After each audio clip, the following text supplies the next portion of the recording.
इस कार्यक्रम के पुण्यार्जक हैं श्री दिगंबर जैन समाज गौर झामर मध्य प्रदेश। श्री विनोद कुमार जैन, श्रीमती शशि जैन। पुत्र एवं पुत्रवधू श्री रुचिर जैन, श्रीमती झिलमिल जैन। पौत्र एवं पौत्री ऋत्विक जैन, मिष्टी जैन। पुत्री एवं दामाद श्रीमती पूजा जैन, श्री निपुण जैन। सम्यंक जैन एवं वान्या जैन, निवासी सहारनपुर, प्रवासी मुंबई।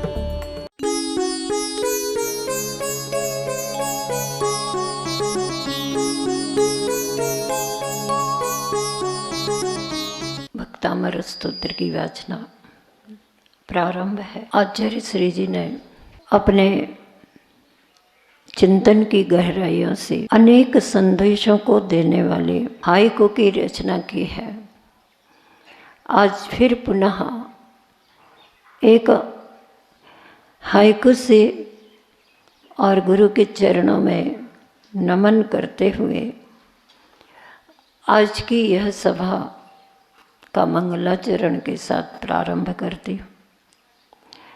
आचार्य श्री जी ने अपनी अनुभूतियों को,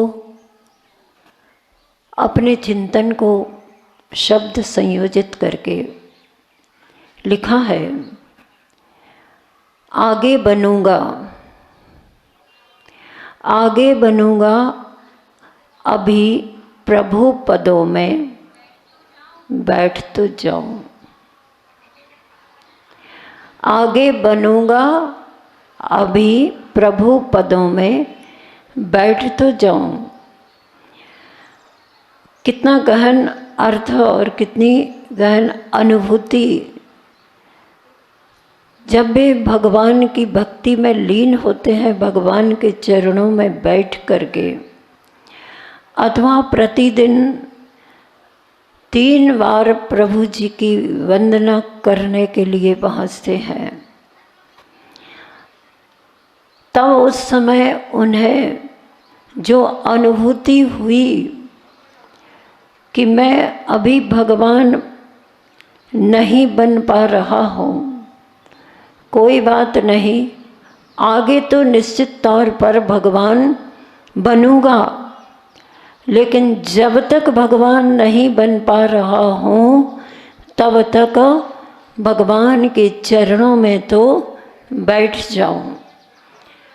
इसी उद्देश्य को लेकर के भक्त भगवान के चरणों में भक्ति करने के लिए, उनकी आराधना करने के लिए पहुँचते हैं।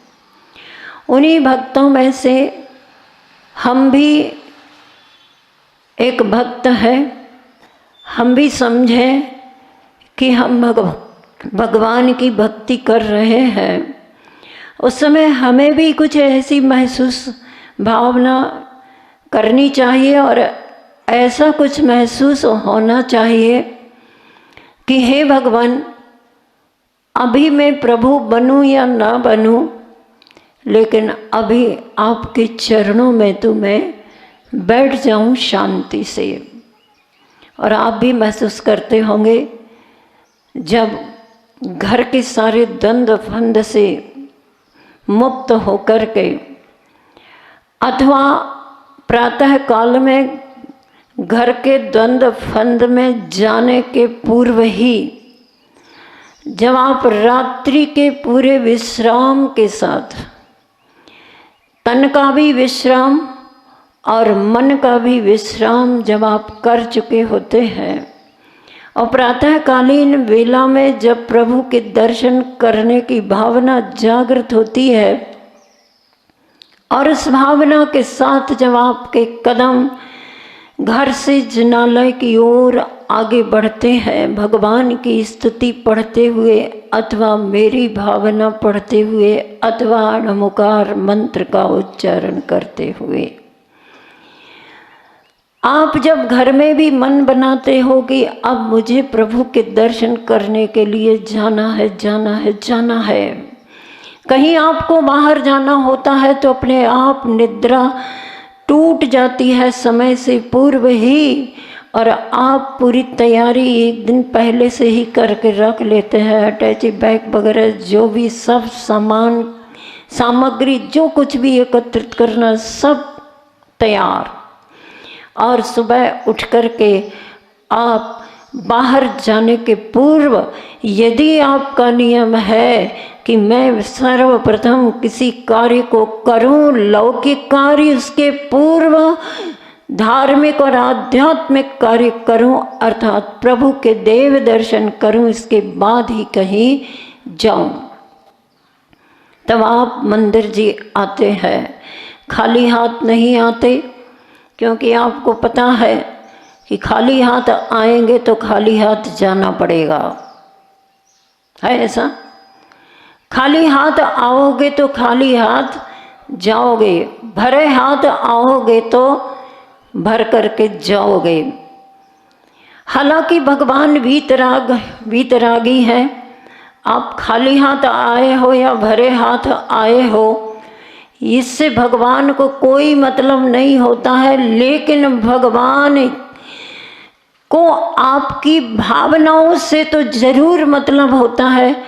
मतलब होता है का मतलब ये है कि वे अपनी कोई भावनाओं में आपकी भावनाएं जोड़ना चाहते हैं, ऐसा कुछ नहीं। भगवान के पास कुछ करने योग्य शेष रहा ही नहीं, वे तो पूर्ण कृतकृत्य हो चुके होते हैं। और उन कृतकृत्य भगवान के चरणों में बैठ करके हम जरूर अपनी भावनाएं लेकर के आते हैं और कहते हैं कि हे भगवान, अभी मैं भगवान नहीं बन पाऊँ, लेकिन भगवान के चरणों में तो बैठ जाऊँ। इन भावनाओं से भर करके आप हृदय की वेदिका में भगवान को जब विराजित करते हैं, तब आपको क्या महसूस होना चाहिए?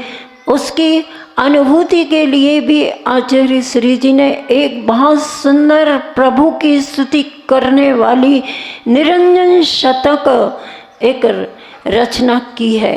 शतक की 100 काव्य वसंत तिलका छंद में ही लिखे हैं। और उन्होंने लिखा कि जब हम भगवान के चरणों में जाएंगे तो हमें क्या अनुभूति होनी चाहिए और हमारा कर्तव्य बनता क्या है। तो उन्होंने लिखा, श्रीपाद ये कमल कोमल लोक में है, श्रीपाद ये कमल कोमल लोक में है, यही यहाँ शरण पंचम काल में है भव्य कंज खिलता इन दर्श पाता, पूजूं अता हृदय में इनको बिठाता। भक्त को ये विश्वास होता है। देखो, भक्ति विश्वास की बात होती है। किसी भी क्षेत्र में आप कोई भी क्रिया करते हैं, सब कुछ विश्वास की बात होती है। विश्वास के बल पर ही जिंदगी चलती है। कोई भी ये बता दे कि बिना विश्वास के आपके जीवन के कोई भी लौकिक, पारलौकिक, शैक्षणिक, राजनैतिक, सामाजिक, पारिवारिक कोई भी कार्य होते हों, तो आप निरीक्षण करके बता सकते हैं। आपको विश्वास होता है कि मैं ये व्यवसाय करूँगा, ये बिजनेस डालूंगा तो मेरे को धनार्जन होगा। आपको विश्वास होता है कि भोजन करूंगा तो भूख तृप्त हो जाएगी। आपको विश्वास होता है कि प्यास लगी है, पानी पी लूँगा तो प्यास शांत हो जाएगी। आपको विश्वास होता है कि आप वैद्य के यहाँ जाएंगे, डॉक्टर के पास जाएंगे, हॉस्पिटल जाएंगे, मेरा रोग ठीक हो जाएगा। आपको विश्वास होता है कि मैं धर्म सभा में उपस्थित हो जाऊंगा तो निश्चित तौर पर मुझे कुछ ना कुछ विश्वास की बात मिल जाएगी। ये सब विश्वास होते कि नहीं? आपको विश्वास होता है कि शिक्षक के पास पहुंचूंगा, स्कूल में प्रवेश लूँगा, विद्यालय में प्रवेश लूँगा तो मुझे विद्या का दान प्राप्त हो जाएगा। क्या बिना विश्वास के कोई कार्य करते? आप बताइए, करते हो? नहीं। कभी भी बिना विश्वास के किसी की जिंदगी चलती नहीं। कोई अगर इस बात पर विश्वास करे, विश्वास तो करना ही पड़ेगा ना कि बिना विश्वास के भी जिंदगी चल सकती, इसमें भी तो विश्वास करना पड़ेगा। लेकिन बिना विश्वास के किसी की कोई जिंदगी चलती नहीं। अब हमें ये देखना है, जब विश्वास हम करते हैं, विश्वास के बल पर ही जिंदगी चलती है, तो हम किस पर विश्वास करें और कैसा विश्वास करें? किस पर कैसा विश्वास करके हमें क्या उपलब्धि होगी, इस बात पर थोड़ा सा चिंतन करके हम उन सच्चे देव गुरु शास्त्र पर विश्वास करें और सच्ची भक्ति करें। यही भक्ति करना ही तो हमारा विश्वास है कि भगवान आपकी भक्ति करने से मेरे भी जीवन के पाप कर्म, इसी जीवन के नहीं जन्म जन्मांतरों के किए गए पाप कर्म नष्ट हो जाएंगे, ये मुझे विश्वास है। तभी तो हम आपके दर्शन, पूजन, शांति धारा और स्तोत्र के द्वारा भक्ति करने के लिए उपस्थित हुए हैं। और इस विश्वास के बल पर ही हम अपने विश्वास को एक सच्चे विश्वास का रूप दे देते हैं। जैसे कि कल आपने सुना था कि बिना देव दर्शन के वह रूप श्री भोजन नहीं कर सकती थी। बहुत समझाया, लेकिन उसके अपना दृढ़ संकल्प, और उस दृढ़ संकल्प के कारण और भक्तामृत स्तोत्र की भक्ति और ध्यान और जाप मंत्र करके क्या हुआ, उसे विमान उपस्थित हो गया और उस विमान में बैठ करके वह जयेंद्र प्रभु के दर्शन करने के लिए पहुंच गए। ये होता है धर्म और दृढ़ संकल्प का प्रभाव। देवावी तस पणमंती जस धम्मे सयावणो, अर्थात जिसके मन में धर्म और संयम और तप होता है, सच्ची श्रद्धा होती है, उसके लिए देव भी नमस्कार करते हैं। ये भी आपको विश्वास करना पड़ेगा, तभी आप अपने जीवन में धर्म और संयम और तप को स्थान दे पाएंगे। उसी धर्म और विश्वास के बल पर ही आचार्य मानतुंग स्वामी जी ने भगवान आदिनाथ स्वामी की भक्ति की थी और उनको ये विश्वास था कि हे प्रभु आदिनाथ भगवान, मैं हरिहर आदि समस्त देवों के चरणों में जा चुका हूँ, लेकिन मुझे मेरे विश्वास जैसा कोई एहसास नहीं हो पाया।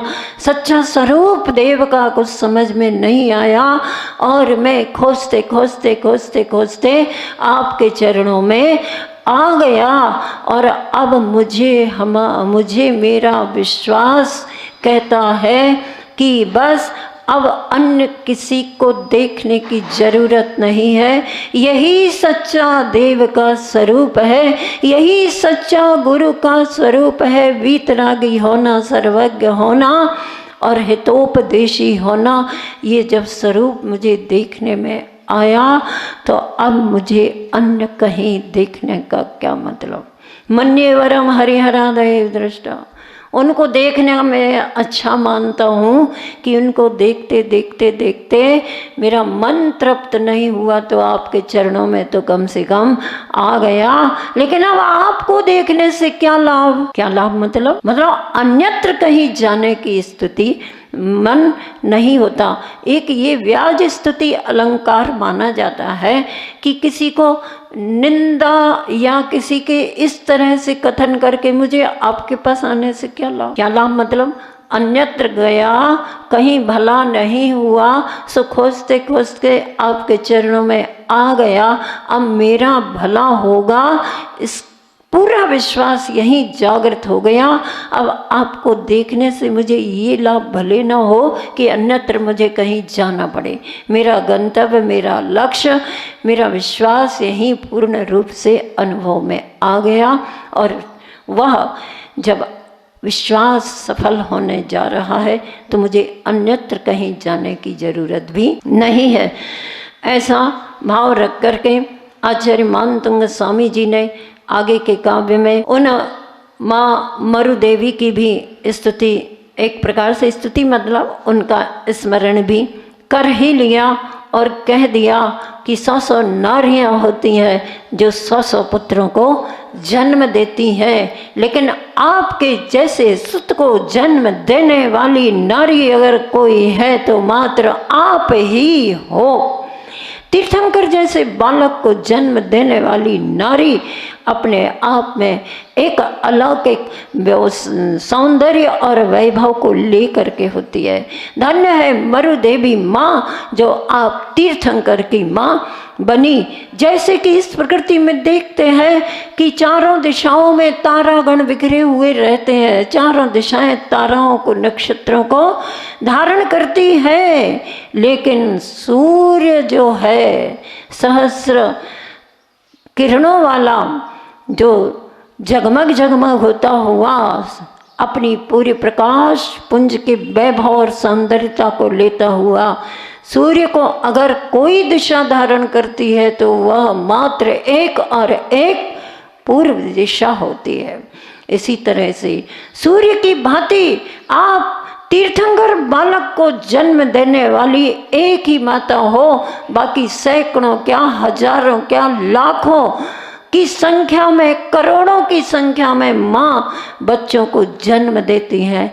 आपकी यह महिमा भी अपने आप में एक अद्वितीय है।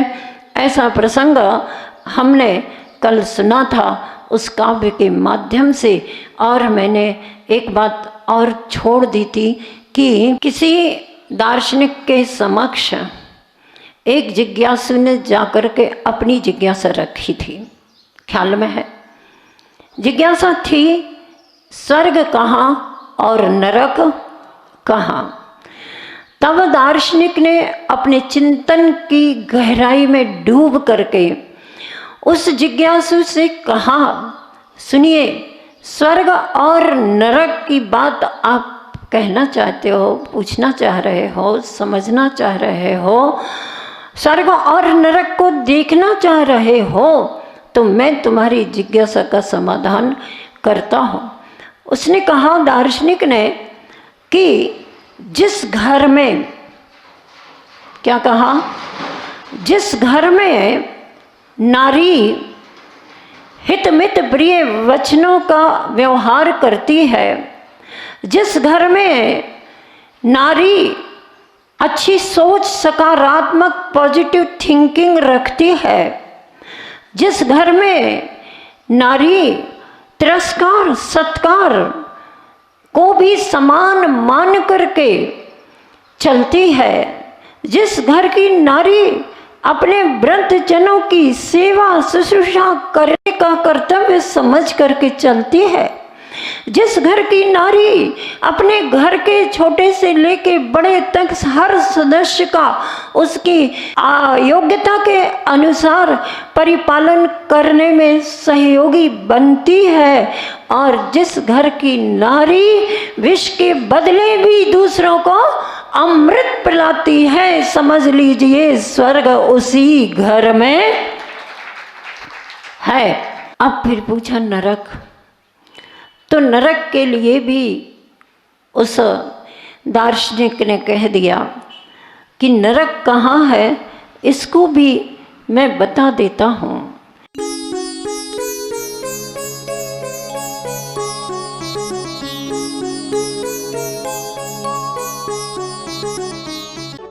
इस कार्यक्रम के पुण्यार्जक थे श्री दिगंबर जैन समाज, गौर झामर, मध्य प्रदेश। श्री विनोद कुमार जैन, श्रीमती शशि जैन। पुत्र एवं पुत्रवधू श्री रुचिर जैन, श्रीमती झिलमिल जैन। पौत्र एवं पौत्री ऋत्विक जैन, मिष्टी जैन। पुत्री एवं दामाद श्रीमती पूजा जैन, श्री निपुण जैन। सम्यंक जैन एवं वान्या जैन, निवासी सहारनपुर, प्रवासी मुंबई।